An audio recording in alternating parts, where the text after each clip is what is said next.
सभी को जय मसीह की। और मैं परमेश्वर का धन्यवाद करता हूँ इस सभा के लिए, इस यूथ सभा के लिए फिर से, कि हमें मौका दिया जवानों के साथ बातचीत करने का इस समय परमेश्वर के वचन से। और जब हम परमेश्वर के वचन से देखते हैं, जो मत्ती का अध्ययन हम अभी तक करते आ रहे थे, मत्ती उसका एक अध्याय से हमने पिछली बार देखा था और उसका परिचय देखा था कि पुस्तक किसको लिखी गई, किसके द्वारा लिखी गई। मत्ती के द्वारा लिखी गई पुस्तक है, जो परमेश्वर के दास मत्ती ने, जिसे परमेश्वर ने बुलाया था, जो चुंगी लेने वाला एक व्यक्ति था, और आज के युग में अगर देखें, एक टैक्स कलेक्टर के तौर पर, जो एक यहूदी था, पर वो रोमी अम्पायर के साथ, रोमी समाज के साथ इस काम को कर रहा था। और यहूदियों में किसी अन्य जातियों के साथ काम करने को परमिट नहीं किया गया था, या उनको ये हिदायत नहीं थी कि वो ऐसा काम करें। और वो उस व्यक्ति को घृणित नज़रों से देखते थे, जो किसी और अन्य अन्य जातियों में और यहूदियों से अलग किसी के साथ ये काम करे, क्योंकि वो उन्हें ऐसी नज़र से, ऐसे घृणित नज़र से देखते थे। और मत्ती के लिए भी ऐसे ही था, पर यीशु मसीह ने उसे बुलाया ताकि उसे अपना अनुग्रह दिखा सके। तो उस मत्ती ने इस सुसमाचार को लिखा, और जैसे हम देख रहे थे एक अध्याय में कि उसने क्या बातें लिखी, किसको लिखा, यहूदियों को लिखा। और यहूदियों को वो इस पत्र के अंदर ये बता रहा है, उन यहूदियों को, कि यीशु मसीह जो है वो एक राजा, एक मसाया, एक मसीह है। उन लोगों को ये बता रहा है। क्या हम सभी इस बात को समझ पा रहे हैं कि उन लोगों को जिनके शास्त्रों में लिखा हुआ था, एक मसीह आएगा, एक मसीहा आएगा, और एक राजा, जो यहूदियों का राजा, वो आएगा, और उसके विषय में मत्ती यहाँ पर लिख रहा है। उन लोगों की गलत अंडरस्टैंडिंग थी इस मसाया को लेकर। वो लोग ये सोच रहे थे कि शायद ये मसाया जो है वो पॉलिटिकल मसाया होगा, जो हमें बाहर आकर एक राज्य पर स्थापित होकर रोमी साम्राज्य को मिटाकर हमें संसारिक तरीके से आज़ादी दिलाएगा। पर ये मसाया ऐसा नहीं था, वो उन्हें आत्मिक तौर पर आज़ादी देने वाला था। और उसी मसाया के बारे में वो यहाँ पर लिखता है। और मैं इससे पहले कि मत्ती को आज हम देखें, मैं एक कोट आपके सामने लेकर आना चाहूँगा, जिस कोट में परमेश्वर के दास ने इस तरीके से कहा, या तो परमेश्वर राजा है हर एक चीज़ का, या फिर वो राजा ही नहीं है।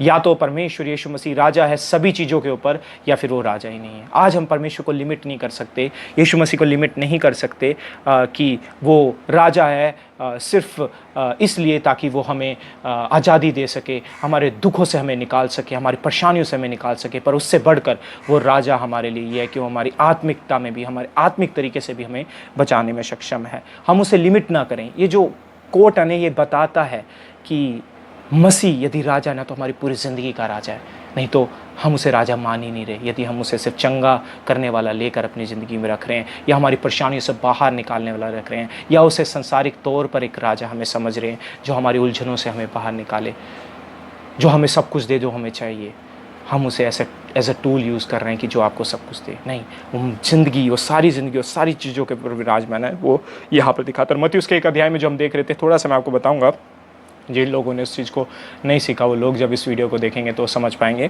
कि मत्ती जब शुरुआत करता है तो उस राजा के वंश के बारे में बताता है। क्योंकि अगर ऐसे ही कोई आजा और कहे मैं राजा हूँ, कोई नहीं मानेगा। वो कहेगा क्या क्या चीज़ें हैं जो तुझे राजा बनाते हैं। और उस समय में मत्ती के लिए ये कह देना उन लोगों को साधारण तौर पर यीशु मसीह राजा है, ऐसा नहीं था। उसको प्रमाण भी देने थे, और पहले ही अध्याय में वो हमें देखते हैं कि वो प्रमाण देता है। क्योंकि उस समय के राजा, पुराने समय में राजा, आप देखते हो कि वंश दर वंश बना करते थे, जैसे राजा दाऊद, सुलेमान, और वंश दर वंश लोग बना करते थे। तो वो बता रहे, देखो किस तरीके से पहले ही अध्याय, उसके पहले ही पद में, यीशु मसीह जो है वो दाऊद की संतान है। अब्राहम, जिसके साथ वादा किया गया था तेरे वंश में राजा उत्पन्न होंगे, उसका संतान है, उसकी वंशावली। मानवीय वंश प्रागत यीशु मसीह राजा होने के योग्य है, कि मानवीय तरीके से किस तरीके से। और वो उसके सारे नामों को लिखता है, उसकी वंशावली को एक अध्याय में लिखता है, जिन वंशावली में हमें कुछ औरतों का भी नाम मिलता है जो परमेश्वर के अनुग्रह से बचाई गई थी, जैसे राहाब वेश्या, और रूत, जो एक मोआबाइट थी, जो एक मोआबियों में से थी, जो अन्य जातियों, जो यहूदियों से अलग थी, उसको भी यहाँ पर नाम दिया जाता है। और उसी के साथ और भी दो औरतों का यहाँ पर नाम दिया जाता है, जैसे कि बेतशबा, और हमें मिलता है कि राहाब, बेतशबा, रूत, और हमें एक और औरत का यहाँ पर नाम देखने को मिलता है। यदि हम देखें उन स्त्रियों का नाम यहाँ पर आया, तो इन स्त्रियों के नाम से जो हमें सिखाया गया वो ये सिखाया गया, देखो प्रभु का अनुग्रह इनके जीवन में। राहाब एक वेश्या थी और उसे परमेश्वर ने किस तरीके से बचाया। यकीनन ऐसा नहीं है कि परमेश्वर दंड नहीं देता हमारे पापों का, देता है, पर वो अनुग्रहकारी भी है किस तरीके से परमेश्वर। तो ये राजा जो है ना, इसका प्रमाण वो दे रहे हैं और बता रहे हैं राजा अनुग्रहकारी है।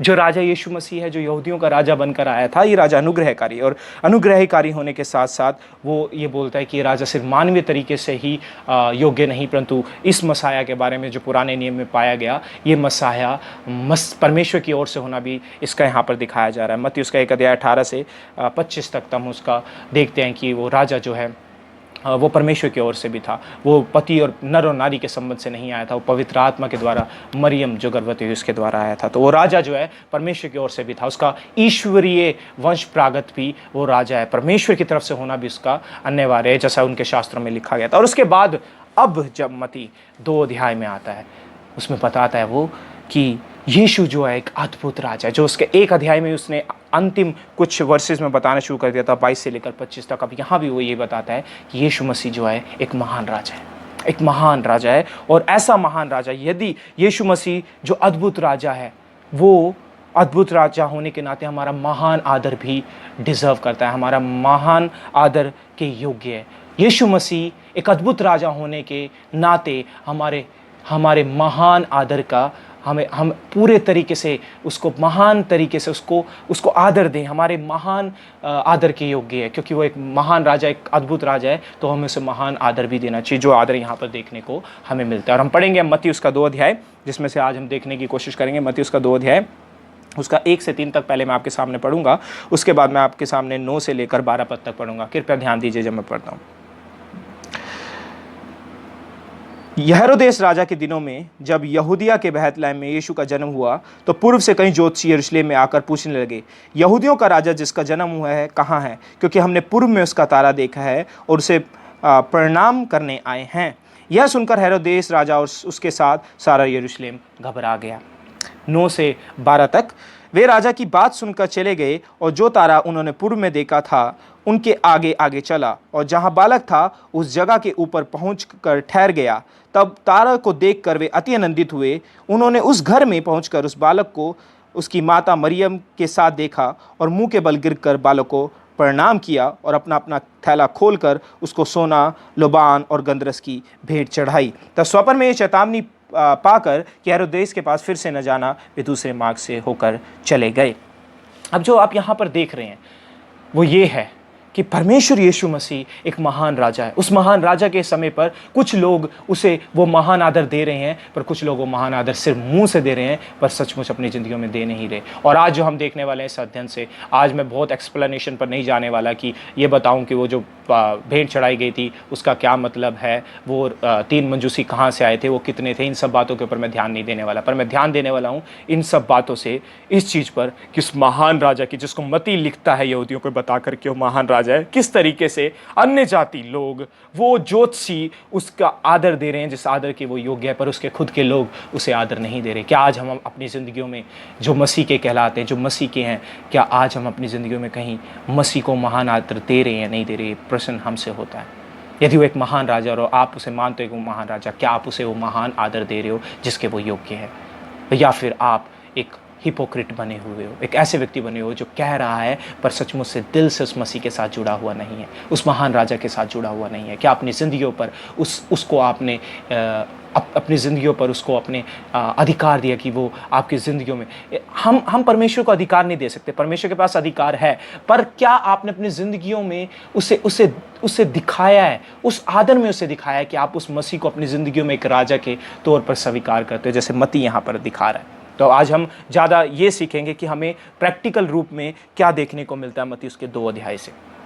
मेरे प्रिय लोगों, जितने भी यूथ लोग बैठे हैं और जो लोग सुनेंगे इस वीडियो को, मेरे प्रियो, मैं आप लोगों से कहना चाहता हूँ कि जितने भी यूथ लोग इस वीडियो को सुनेंगे, मैं उन लोगों से भी ये कहना चाहता हूँ कि यीशु मसीह हमारा अद्भुत राजा होने के नाते हमारा महान आदर के योग्य है। क्या हम उसे वो आदर दे रहे हैं?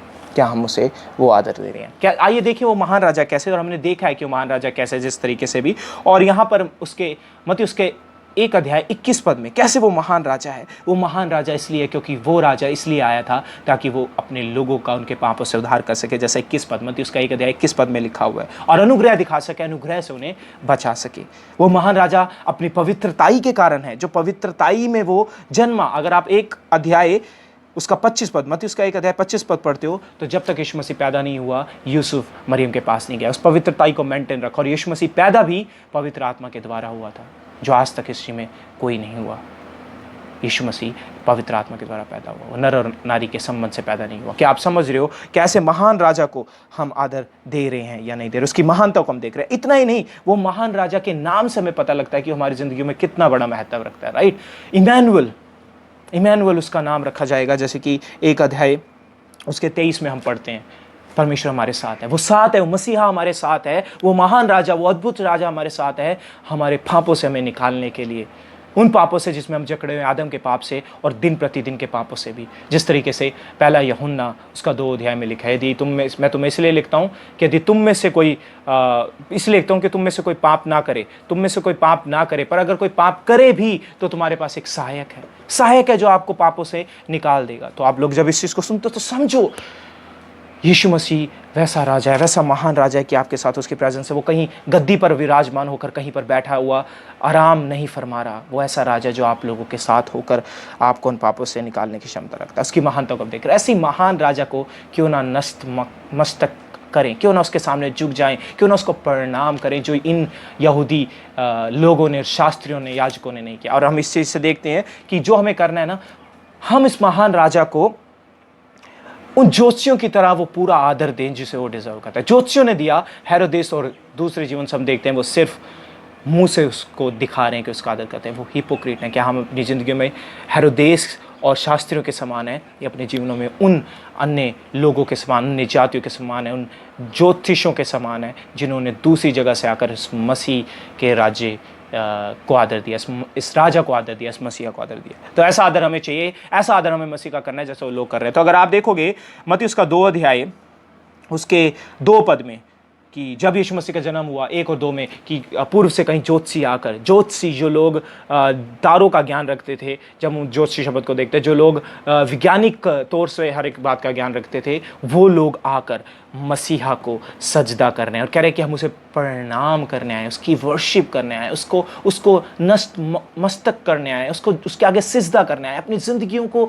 निछावर करने आए, क्योंकि हम जानते हैं मसीहा महान है और ये महान आदर डिजर्व करता है, और अपनी जिंदगियों से दिखा भी रहे हैं उसका परिणाम जो उन्होंने कहा था उसे कर। और क्या क्या चीज़ें हमें देखने को मिलती हैं ज्योतिषियों से, जो आज हम अपनी ज़िंदगियों में करना ज़रूरी है। अगर आप 9 पद पढ़ते हो तो उन ज्योतिषियों ने आए और उस तारे को जो उन्हें पहले दिखाई दिया था, दोबारा ये अद्भुत तारा जो और तारों के समान नहीं था, उस अद्भुत तारे को देखकर उसके पीछे पीछे चले। यानी कि मसीह की आज्ञा, परमेश्वर की आज्ञा जो उनके सामने रखी गई थी उस मसीहा के पास जाने की, उसे मानते हुए उस तारे के साथ साथ चले, उसकी आज्ञा के साथ साथ चले। क्या आज हम इस महान राजा को जब परिणाम करते हैं, पता है ऐसा डिजर्व, परमेश्वर यीशु मसीह ये महान राजा ना आज आपकी ज़िंदगियों में ऐसा आदर डिजर्व करता है कि आप उसकी आज्ञाओं के साथ साथ चलो। और इस राजा के सिद्धांत में जब जाएंगे, जब मैंने आउटलाइन आपको पिछली बार डिस्क्राइब की थी कि वो राजा है, और वो राजा के सिद्धांत, वो राजा के हम सिद्धांत कहाँ पर देखते हैं, मत्ती उसके 5 अध्याय में पहाड़ी उपदेश में उसके सिद्धांत देखते हैं। और फिर उस राजा के सिद्धांत, उस राजा का व्यक्तित्व हम देखते हैं। अभी हम 2 से 3 में जाएंगे, उसके बैप्टिज्म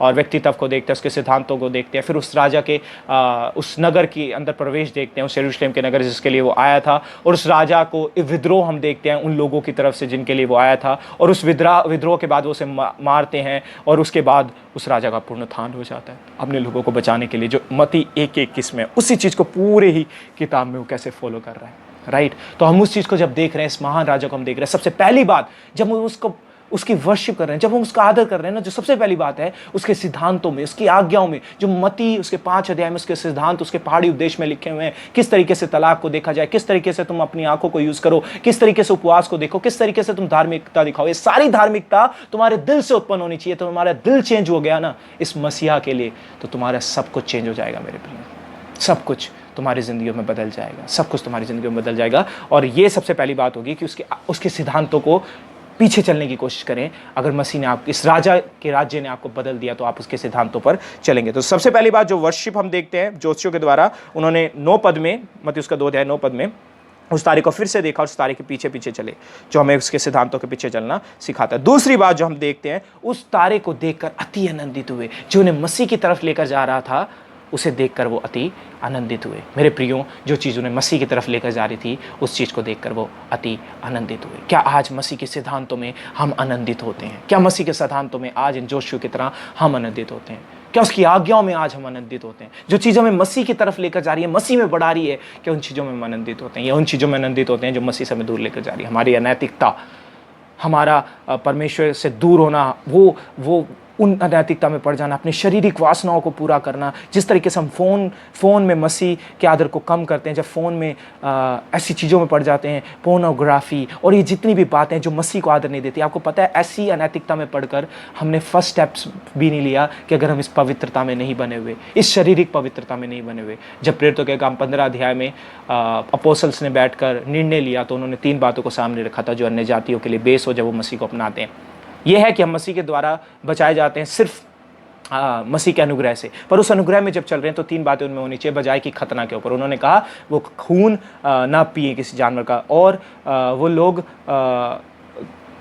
लोग खून ना पिए, और वो लोग किसी मूर्ति के आगे रखा हुआ कुछ ना खाएं, और उसी के साथ साथ वो लोग अनैतिकता, शारीरिक अनैतिकता में भी ना पड़ें जैसे और जातियां करते हैं। कि आज हम इस तरीके से पड़े हुए हैं तो हम मसीह का आदर नहीं कर रहे यदि हम उन बातों में आनंदित हैं और मसीह के सिद्धांतों में आनंदित नहीं है। जो हमें मसीह की तरफ लेकर जा रही है चीज़ें, उन बातों में आनंदित नहीं है। क्या आप उन बातों में आनंदित हो जो मसीह की तरफ नहीं लेकर जाती? अर्थात जब आप आज जवान हो, आप लोग, आपको पता है कि आप लोगों के क्रश, आप बोलते हो ना, क्रश है मेरा उस लड़की पर क्रश है, मेरा उस लड़के पर क्रश है। क्या आपके वो क्रश जो आप रख रहे हो, आपकी पसंद, क्या मसीह, अगर आपको मसीह से भी दूर लेकर जा रही है, वो व्यक्ति ऐसा है जो मसीह से आपको हमेशा दूर लेकर जा रहा है, तब भी आप उसमें आनंदित हो रहे हो?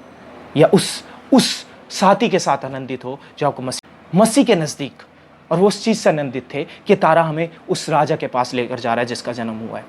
तो क्या आज आप अपनी ज़िंदगियों में उन चीज़ों से आनंदित हो जो मसीह की तरफ लेकर जा रही है? क्या उसके सिद्धांतों में जो परमेश्वर आपको गाइडेंस आपकी अपनी बाइबल से दे रहा है, क्या हमारे जवान लोग, सब लोग उस चीज़ में आनंदित है जो चीज़ें मसीह की तरफ उन्हें लेकर जा रही है, अपने ही अनैतिकता, अपने ही विचारों में पड़े हुए मेरे प्रियो? और तीसरी बात जो उनके जीवनों से दिखाई देती है कि उन्होंने वो सब कुछ सरेंडर कर दिया जो उनके लिए कीमती था। मेरे प्रियो, यदि आप मत्ती उसका 2 अध्याय, इस राजा का आदर, ये राजा का आदर हम देख रहे हैं, तो मैं आपको इसलिए मैं ये सब बातें बता रहा हूँ, नहीं तो मैं एप्लीकेशन के तौर पर ज़्यादा आज हम सीख रहे हैं क्या हमें अप्लाई करने को मिलता है इस पैसे से, बजाय इसके एक्सप्लेनेशन करने के कि उन लोगों वो कहाँ से आए थे वो लोग, या उस जो उन्होंने भेंट चढ़ाई उसका क्या मतलब है, हर एक भेंट क्या दर्शाती है। हम ये देख रहे हैं कि वो भेंट क्या थी उनके लिए। वो भेंट उनके लिए सब कुछ थी।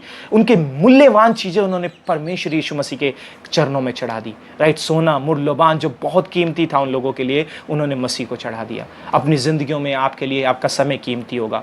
जवान लोगों के लिए समय बड़ा कीमती होता है। उन्हें बहुत सी चीज़ों को करना होता है। वो कहते हैं कि हाँ, हमारे पास टाइम नहीं, हमें यहाँ जाना है, अगर ये चीज़ करनी है, वो चीज़ करनी है। वो घूमना पसंद करते हैं, वो सब कुछ पसंद करते हैं। हम अपनी ज़िंदगियों में बाहर जाना, ट्रैकिंग पे जाना और बहुत सी चीज़ों को करना अपनी ज़िंदगी में पसंद करते हैं। पर क्या हम मसीह के साथ समय बिताना पसंद करते हैं? क्या हम अपनी मूल्यवान, जो हमारे लिए मूल्यवान है, मुझे नहीं पता आप लोगों के लिए और क्या चीज़ें मूल्यवान होगी आपकी ज़िंदगी में, क्या उसे मसीह के लिए यूज़ करते हो जो आपकी ज़िंदगी में मूल्यवान? क्या मूल्यवान चीज़ों को, यानी कि कहीं अगर आपको मसीह के लिए उन मूल्यवान चीज़ों को त्यागना भी पड़े, क्या आप उस निर्णय के लिए तैयार हो? इन ज्योतिषियों ने आपको सिखाया, यदि वो मूल्यवान चीज़ें मसीह से आपसे दूर कर रही हैं तो क्या आप उसे त्याग देने के लिए भी तैयार हो?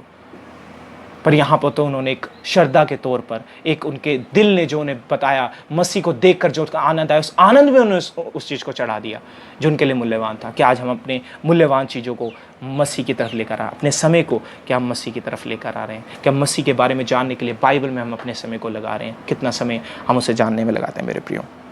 और इतना ही नहीं, जब उन्होंने सब किया ना, अंत ये था कि उन्होंने उसकी आज्ञाकारिता भी सीखी। मेरे प्रियो, जब आप परमेश्वर, इस राजा का, इस महान राजा का आदर कर रहे हो ना, तो सबसे बड़ी बात है आज्ञाकारिता, जो आज हमारे जीवनों में बहुत कम दिखाई देती है। सैडली बहुत कम दिखाई देती है। इस महान राजा को देखते हुए भी हम उस आज्ञाकारिता में जी नहीं पाते। और अगर नहीं जी पा रहे मेरे प्रियो, तो हमें ज़रूरत है इस महान राजा को आदर देने की। ऐसा आदर वो चाहता है। महान राजा है तो ये महान आदर डिज़र्व करता है, और ऐसा आदर डिज़र्व करता है जिसमें ओबीडियंस हो। देखिए इन लोगों ने क्या किया, इन ज्योतिषियों ने, जो अन्य लोग थे, जो यहूदियों में से भी नहीं थे, उन्होंने क्या किया। मत्ती उसका, जो वो उन यहूदियों को लिख रहा है मत्ती, ये समझाने के लिए, देखिए उन लोगों ने क्या किया था। आज भी तुम्हारे पास समय है, तुमने उस राजा को उस समय ठुकराया, पर अब दोबारा मत ठुकराना। ये राजा ही तुम्हारा जीवन है, ये राजा ही तुम्हारा जीवन है। वो सब अधिकार है तुम्हारा, उस राजा का तुम्हारे ऊपर, इसे अपना ले। मत्ती उसका 2:12 में उन्होंने क्या किया, तब स्वप्न में चेतावनी पाकर कि हेरोदेस के पास फिर ना जाना, वे दूसरे मार्ग से अपने देश को चले गए। आपको पता है, जब उन्होंने स्वप्न में परमेश्वर के दूत से सब चेतावनी पाई ना कि हेरोदेस के पास फिर ना जाना, उन्होंने आज्ञाकारिता दिखाई कि वो नहीं गए। वो राजा हेरोदेस को ना आज्ञा ना मानना उनका मौत का कारण भी बन सकता था, पर वो तैयार थे इसे उठाने के लिए, परमेश्वर के लिए आज्ञाकारी बन गए, इस महान राजा के लिए आज्ञाकारी बन गए मेरे प्रियो। और आज्ञाकारी बनकर परमेश्वर की आज्ञा को ज़्यादा सुना बजाय इसके कि दूसरी आज्ञाओं को, बजाय इसकी हेरोदेस की आज्ञा को सुनते। क्या आप 4 बातों को देखते हो? क्या आप आपकी ज़िंदगियों में इन 4 बातों को ज्योतिषियों से आज आप पाते हो? क्या आप उसके सिद्धांतों को फॉलो करते हो? उसकी गाइडेंस को, जो बाइबल आपको बता रहा है, प्रत्येक दिन बाइबल आपको सिखा रहा है, आप वचनों में सुन रहे हो, क्या उसको फॉलो करते हो? क्या उसमें आनंदित होते हो या दूसरी अनैतिक चीज़ों में आनंदित हो? क्या उसके सिद्धांतों में आनंदित होते हो, ये जानने के लिए कि मसीह हमसे क्या चाहता है? और उसी के साथ साथ मेरे प्रियो, क्या आप लोग हर एक मूल्यवान चीज़ मसीह के लिए देने के लिए तैयार हो? आपके लिए समय हो सकता है मूल्यवान, क्या वो समय आप मसीह के लिए देने के लिए तैयार हो? यदि आप उसके आदर करना चाहते हो और वर्शिप करना चाहते हो, उसकी आराधना, तो इस तरीके से करो जिस तरीके से रोमियोस का 12 अध्याय 1 पद भी लिखता है, अपने शरीरों को जीवता भावता परमेश्वर को बलिदान करके चढ़ाओ। कैसे चढ़ाएंगे बलिदान करके? ये सब चीज़ें। और फिर अंतिम बात, क्या आज्ञाकारिता आप ज्योतिषियों की तरह दिखाते हो अपने जीवन में इस महान राजा के लिए? पर इस महान राजा के लिए दूसरी चीज़ भी हम अपनी ज़िंदगियों में करते हैं। क्या हम अपने आप को दूसरी जगह पर पाते हैं? हेरोदेस की जगह और शास्त्रियों की जगह हम अपने आप को पाते हैं। क्या किया था हेरोदेस ने जो किया था वो ये था कि उसने झूठी आदर इस महान राजा की तरफ दिखाया था। क्या आज अपनी ज़िंदगियों में हम लोग वो झूठा आदर कहीं मसीह को तो नहीं दिखा रहे? इस महान राजा को क्या हम झूठा आदर तो नहीं दिखा रहे? क्या वो झूठा आदर था जो राजा हेरोदेस ने उन्हें बताया? मैं आपको चाहूँगा मत्ती उसका 2 अध्याय 7 और 8 पद पढ़ दें। तब हेरोदेस ने जोशियों को चुपके से बुलाकर उनसे पूछा कि तारा ठीक किस समय दिखाई दिया था, और उसने यह कहकर उन्हें बैतलहम भेजा, जाओ उस बालक के विषय में ठीक ठीक मालूम करो, और जब वह मिल जाए तो मुझे समाचार दो, ताकि मैं आकर उसे प्रणाम करूं। राजा हेरोदेस बोल रहा है कि मैं आकर उसे प्रणाम करूं, मैं प्रणाम करना चाहता हूं उसे। मुंह से वो उसका आदर कर रहा है कि मैं उसे प्रणाम करना चाहता हूं, पर क्या सचमुच उसके दिल में था कि वो मसीह को प्रणाम करता है, इस महान राजा को नहीं? एक झूठी आदर को, तो राजा हेरोदेस जो एक झूठे आदर को दिखा रहा है मसीह, इस मसीह महान राजा के प्रति, जो हम देखते हैं कि मैं उसे जो हम देखते हैं 7 और 8 पद में कि यदि तुमको मिल जाए तो मुझे भी बताना था कि मैं जाकर उसको प्रणाम करूं, ताकि मैं उसको जाकर सजदा करूं। सिर्फ मुंह से, पर अंदर से चाहता था उस राजा को मानना, नहीं चाहता था वो राजा गद्दी पर बैठे। जो हेरोदेस था वो नहीं चाहता था, उसको अपनी गद्दी का डर था, वो सोच रहा था कि मैं ही राजा रहूं, यहूदियों का और कोई ना हो, और वो सोच रहा था मसीहा उसकी गद्दी को हिला देगा, इसलिए वो एक झूठा आदर परमेश्वर को दिखा रहा है। कहीं आज हमारी ज़िंदगियों में हम इस हेरोदेस की जगह पर तो नहीं जो मसीह को झूठा आदर दिखा रहे हैं? क्यों? क्योंकि हमारा परिवार हमें कहता है मसीह के पीछे चलना है। क्यों? क्योंकि हमारा कोई साथी हमसे चाहता है कि हम मसीह के पीछे चलें। क्यों? क्योंकि हम लोग अपने स्वार्थ के लिए उसके पीछे चल रहे हैं, झूठा आदर दिखा रहे हैं, क्योंकि हमें पता है अगर हम नहीं जाएंगे तो मसीह हमारे जीवन में कार्य नहीं करेगा, हमारे जीवन में आश्चर्य कर्म नहीं करेगा मसीह, हम झूठे आदर के लिए उसके पीछे चल रहे हैं। क्यों हम ऐसा कर रहे हैं? कहीं जगहों पर हम उसके पीछे झूठे तरीके से चल सकते हैं, सिर्फ झूठा दिखाकर। उस मसीह के प्रति हमारे दिल में कोई लगाव नहीं है। क्या हम अपनी ज़िंदगियों में ऐसे तो नहीं बन रहे मेरे प्रियो, जो झूठा आदर इस हेरोदेस की जगह दिखाएं? इस महान राजा को एक झूठा आदर की ज़रूरत नहीं, वो एक सच्चा आदर चाहता है। तभी वो महान राजा हमेशा शास्त्रियों को लेटर जब वो आया इस पृथ्वी पर, हमेशा सिद्धांत रहा, तुम मन से मेरे से दूर हो पर मेरे अपने मुँह से मेरा आदर करते हो। और ऐसा व्यक्ति को परमेश्वर उस दिन कह देगा कि मैं तुझे नहीं जानता हूँ। लोग कहेंगे कि हमने तेरे नाम से ये नहीं किया, कि हमने दुष्ट आत्मा नहीं निकाली, कि हमने आश्चर्य कर्म नहीं किए। प्रभु, क्या हम उस व्यक्ति के पास नहीं जाते थे, उस परमेश्वर के तेरे दास के पास नहीं जाते थे, पर तुमने उस राजा से कोई प्रेम नहीं किया, तुमने उस राजा से कोई। क्या हम ऐसे हिपोक्रेट तो नहीं बन रहे जो सिर्फ मुंह से आदर करते हैं? और इसी के साथ साथ हम देखते हैं एक और समुदाय जो शास्त्री लोग थे, जब उनसे पूछा गया हेरोदेस ने मत्ती उसका 2 अध्याय 4 से लेकर 6 पद तक कि ये मसीहा, इसका जन्म कहाँ होना चाहिए, उन्होंने साफ साफ बता दिया। शास्त्रों में ऐसा लिखा है यहूदा के बैतलहम में, क्योंकि लिखा है हे यहूदा तू किसी में से भी छोटा नहीं, जैसा मीका ने भविष्यवाणी की थी पुराने नियम में। उसके 5 अध्याय में यदि हम पढ़े, शायद से उस 5 अध्याय में जब उसने इस चीज़ को लिखा था, पुराने नियम में मीका ने इस भविष्यवाणी को किया, तो यहूदा बैतलहम तो किसी यहूदा के, यदि आप पढ़ोगे उसके 6 पद में, मत्ती उसका 2 अध्याय उसका 6 पद में आपसे चाहूँगा कि हे बैतलहम तू जो यहूदा के प्रदेश में है, तो किसी भी रीति से यहूदिया के अधिकारियों में सबसे छोटा नहीं, तो बैतलहम तू जो यहूदा के प्रदेश में, तू सबसे छोटा नहीं, क्योंकि तुझ में से एक अद्भुत निकलेगा जो इजराइल की क्या करेगा, रखवाली करेगा। सब बातें शास्त्रियों ने उन्हें बताई थी, और ये शास्त्री जहाँ पर थे उससे कुछ ही दूरी पर मसीह का जन्म हुआ था। खुद नहीं गए, क्यों उन्होंने मसीह को सजदा नहीं किया, क्यों इन्होंने आदर नहीं किया? इन्होंने लोगों को बताया इस मसाया के बारे में, पर खुद अपने जीवन से उसके प्रति आदर नहीं दिखाया। क्या आज हम ऐसे बन रहे हैं जो दूसरों को बता रहे हैं? इवन पास्टर होने के नाते क्या हम लोग ऐसे हैं जो दूसरों को बता रहे हैं उस मसाया के बारे में, पर हमारे मनों में उसके प्रति कोई आदर नहीं, हमारा जीवन उसके प्रति कोई आदर नहीं दिखाता? जिस तरीके से हम अपने जीवन को जीते हैं एक कमरे के अंदर, एक बंद कमरे के अंदर, और जिस तरीके से हम अपने जीवन को जीते हैं पुलपिट के ऊपर, क्या इन दो बातों में फ़र्क तो नहीं? क्या हम उन शास्त्रियों के समान तो नहीं जो मुंह से तो उसका आदर करते हैं पर दिल उनके बहुत दूर है? क्या हम इस तरीके से तो नहीं? तो मेरे दोस्तों, इस तरीके से हम कभी ना बने। और ये ऐसा हुआ कि 3 अध्याय में सब शास्त्री, पूरा यरूशलेम, हेरोदेस समेत सब घबरा गए, क्योंकि वो इस राजा को वो आदर नहीं दे पाए। और रीजंस बहुत सारे हो सकते हैं जो रीजंस हमें देखने को मिलते हैं यहाँ पर पूर्ण तरीके से तो नहीं बताया गया क्या वो रीज़न थे उनके डरने के, पर मैं सोचता हूँ राजा हेरोदेस को अपने प्राइड का, अपने घमंड का, अपनी गद्दी का डर था कि उसकी गद्दी छिन जाएगी। और शायद शास्त्री लोगों को ये डर था हम लोगों का महत्व कम हो जाएगा अगर ये मसाया, अगर ये यहूदियों का राजा निकला। उन लोगों ने अपने घमंड में अपने, और कुछ लोग अपने पापों के कारण, ये एक पवित्र मसाया आ गया और अपने पापों के कारण डर रहे होंगे। तो मेन आज हमारी ज़िंदगी में हम अपने पापों के कारण, आज हम अपने पापों के कारण उस मसीह के पास नहीं जा रहे होंगे। हमें पता है कि हम नहीं छोड़ सकते इन गलतियों को जिसमें हम जी रहे हैं, राइट? हम इस महाराजा का आदर नहीं कर रहे, कुछ भी कारण हो सकता है। हम डर रहे हैं उस महाराजा के पास जाते हुए, अपनी हिपोक्रेसी के कारण हमारे चाल चरित्र प्रकट हो जाएंगे, जो हम काम करते हैं हमारी चालें प्रकट हो जाएंगी अगर इस राजा को हमने आदर दिया।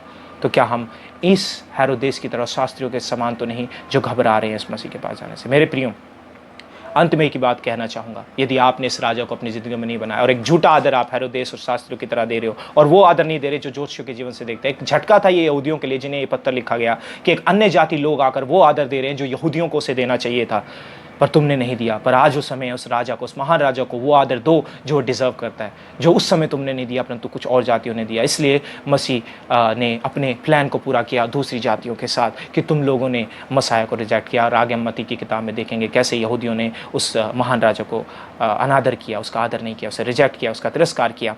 और अब वो पत्र लिखकर मती समझा रहा है कि अब वो समय है, मुड़ जाओ, अभी भी समय है, नहीं तो क्रोध परमेश्वर का तुम पर आएगा। मेरे प्रियो, यदि आज आपने अपने झूठे में बने हुए हो, हिपोक्रेसी के अंदर बने हुए हो और आदर परमेश्वर का मुंह से कर रहे हैं, यदि हमारी ज़िंदगी में, मैं अपने आप को भी यहाँ पर रख कर कहता हूँ, यदि हम सब की ज़िंदगियों में यदि हम ऐसे हैं कि परमेश्वर का आदर सिर्फ मुँह से कर रहे हैं, मन उसके साथ नहीं जुड़े, मेरे प्रियो अभी समय है कि हम पश्चाताप करें। हमारे पास एक सहायक है, पहला यूहन्ना उसको 2 अध्याय 1 और 2 के अनुसार, और हमारे पास टाइम है, पहला यूहन्ना उसका 1 अध्याय 9 पद के अनुसार, कि यदि हम अपने पापों को मान ले तो हमारे पापों को क्षमा करने के योग्य है। क्षमा मांगे नहीं तो एक चीज़ आप क्लियरली याद रखें कि अगर आज आप उस राजा को महान राजा करके स्वीकार नहीं करते और उसका आदर नहीं करते, उसकी मर्सी को रिसीव नहीं करते, उसकी दया को रिसीव नहीं करते, तो कल आप उसके जजमेंट के थ्रू उसके राज्य को रिसीव करोगे। ये मसाया तो राजा रहेगा, चाहे आप उसकी दया के द्वारा उसके जीवन, उसके राज्य को देखें या फिर उसके न्याय के द्वारा उस राज्य को देखें। दोनों स्थितियों में आपको उसे राजा तो मानना होगा मेरे प्रियो। और यदि आज आप हिपोक्रेसी दिखाएं और इस मसीहा को अपने डर के कारण, क्योंकि आपको डर है हमारे ये छूट जाएंगे, हमारा ये परिवार छूट जाएगा, ये दोस्त मुझसे छूट जाएगा, मुझे ये पाप छोड़ने होंगे, मुझे वो करना होगा, मुझे ये करना होगा, इन डर के कारण अगर आप इसे राजा नहीं मार रहे, तो कल सब घुटने उसके सामने टिके होंगे। पर उस समय वक्त नहीं होगा मेरे प्रियो पश्चाताप करने का। तो आज अपनी ज़िंदगियों के इस राजा को जब हम देखते हैं मत्ती उसके 2 अध्याय में, तो हेरोदेस और शास्त्रियों के समान ना बनो, परंतु उन ज्योतिषियों के समान अपने आप को करो जो उस मसीह का आदर कर रहे हैं, उसे सजदा कर रहे हैं। मैं ये नहीं कह रहा कि ज्योतिषी लोगों ने मसीह, हम अच्छी तरीके से नहीं जानते कि उन्होंने दोबारा यीशु मसीह से मिले या नहीं मिले, पर इस अध्याय में उन्होंने ज़रूर इस राजा को सजदा किया, ज़रूर इस राजा को नतमस्तक किया और उसका आदर किया और सब कुछ उसे दे दिया, जो आज हमारी ज़िंदगियों में हम लोगों को और यहूदी लोगों को सिखा रहा था। खासकर तुम वो आदर नहीं कर रहे जो आदर वो दे रहे हैं, और जबकि वो देना उन्हें चाहिए था। आज हम वो आदर नहीं कर रहे जो मसीह को आदर देना चाहिए। क्या हमें इस चीज़ के लिए झटका मिलता है कि हम वो आदर मसीह को दें? मेरे प्रियो, वो आदर ये महान राजा डिज़र्व करता है जो आदर वहाँ पर ज्योतिषी लोगों ने दिया। हम उसकी आज्ञाकारिता को दिखाएं उस मसीह, और अरे हमारे पास उन ज्योतिषियों से ज़्यादा है उन ज्योतिषियों से ज़्यादा उस महान राजा को आदर देने का। शायद वो नहीं समझे होंगे उस समय पर कि ये राजा उनको उनके पापों से छुड़ाएगा, यही राजा है जो सबको उनके पापों से छुड़ाएगा। आज आप लोग और मैं समझते हैं इस चीज़ को, यहूदी लोग भी इस चीज़ को नहीं समझ पा रहे थे, इसलिए उन्होंने उस उद्धारकर्ता को क्रूस पर चढ़ा दिया। इसलिए पतरस उनसे बोलता है, तुम नहीं जानते थे कि वो जीवन का कर्ता, तुमने उसे क्रूस पर चढ़ा दिया, पर परमेश्वर ने उसे जीवित करके दिखाया कि वो राजा है, वो मसीहा है और जीवित हो गया। आज हमारे पास समय है मेरे प्रियो, आप सभी के पास समय है, पश्चाताप करें, परमेश्वर के सामने आएँ और इस राजा को एक्सेप्ट करें जिस राजा ने अपने प्राणों को दे दिया। मत्ती उसका 1 अध्याय 21 पद के अनुसार जो बचाने आया था उसे का हम लोग पढ़ेंगे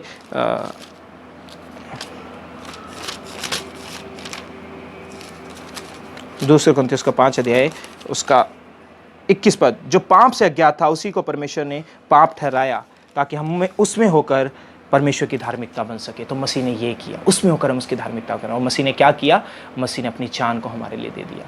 इस राजा ने अपनी जान को दे दी, ये राजा अपनी प्रजा के लिए जान दे दी। आज हमारे पास ये आशा है कि उसने पापों को उठा लिया, वही हमारे पापों को क्षमा कर सकता है। तो उसकी तरफ झुकें और परमेश्वर से मांगें कि हम हिपोक्रेसी में न जिएं, परंतु प्रभु हम तेरे सच्चे आदर में जिएं, जो आदर आज हम समझ सकते हैं। और यदि हम नहीं करते तो इब्रानियों उसका 10 अध्याय 26 पद इस तरीके से लगता है, यदि कोई जानता हुआ पाप करता जाता है, उस समझ को लेता हुआ पाप करता जाता है, तो उसके लिए कोई पश्चाताप बाकी नहीं रहता, क्योंकि वो अगर इंजॉय कर रहा है अपने पापों में तो मसीह को नहीं पहचाना, परमेश्वर के पुत्र को अपने पाँव तले कुचलता। और ये भयानक है, वो कहता है जीवित परमेश्वर के हाथ में। 31 पद में इब्रानियों उसका 10:31 पद पढ़ना बड़ी भयानक बात है। वो जलन रखने वाला परमेश्वर है, यदि हम उसके पीछे नहीं चलते। तो इस अगर चीज़ से आप बचना चाहते हो तो मसीह की तरफ भागें, मसीह के क्रूस की तरफ भागें और कहें उससे कि ये मसीह आपको बचा लें। आइए हम प्रार्थना करें। और जब हम अगली बार इस अध्ययन को कंटिन्यू रखते हैं, मैं चाहता हूँ आप लोगों से कि मत्ती उसके जैसे आज हमने 12 तक देखा, उससे आगे आप पढ़ें और उसके बाद हमें देखने की कोशिश करेंगे इस राजा के विषय में हमें मत्ती और क्या क्या बताता है, हमारी ज़िंदगियों में हमें इस राजा को कैसे स्वीकार। आइए हम प्रार्थना करें। धन्यवाद महान समर्थी परमेश्वर समय के लिए जो कि तूने समय दिया तेरे वचन से बातचीत करने का। प्रभु हम तो कई बार सक्षम भी नहीं प्रभु तेरे वचनों को परमेश्वर समझने के लिए, परंतु परमेश्वर तेरा आत्मा ही हमें समझाता है। प्रभु मैं जो मुंह और जीव का भद्दा हूँ प्रभु, और मुझे नहीं पता किस तरीके से बोलना है प्रभु, मुझे अपनी सामर्थ दे ताकि लोगों तक प्रभु तेरी सच्चाई पहुँच सके, ताकि हम सभी मिलकर तेरी आराधना कर सकें प्रभु। और जो भी चीज़ परमेश्वर हम सीख सकें प्रभु, योग्य नहीं प्रभु हम इस चीज़ के जो अनुग्रह तूने हमें दिखाया, प्रत्येक व्यक्ति जो इस वचन को सुनता है परमेश्वर इस चीज़ को समझे, इसके उस राजा के अनुग्रह को समझते हुए इस महान राजा को वो आदर दे जो ये राजा डिजर्व करता है प्रभु, जो राजा इस योग्य है प्रभु। और वो झूठे लोगों के समान जैसा राजा हेरोदेस और शास्त्री थे हम ना बने प्रभु, परंतु तेरे सिद्धांतों को अपने दिल में रखकर उसमें आनंदित हों, तेरी गाइडेंस को प्रभु उसमें चलें प्रभु, अपने हर एक कीमती चीज़ को तेरे लिए न्यौछावर करने के लिए तैयार हों प्रभु, तेरी आज्ञाकारिता में चलें, ताकि हम तेरे को वो दे सकें प्रभु, वो वर्शिप दे सकें, वो तुझे आराधना दे सकें, जो परमेश्वर वो आदर दे सके जो तू परमेश्वर जिसके योग्य है ये राजा मसीह यीशु, जिसने अपने प्राणों को देकर साबित किया। सभी के साथ हो जबकि हम दोबारा मिलते हैं। प्रार्थना विश्वासी के नाम से।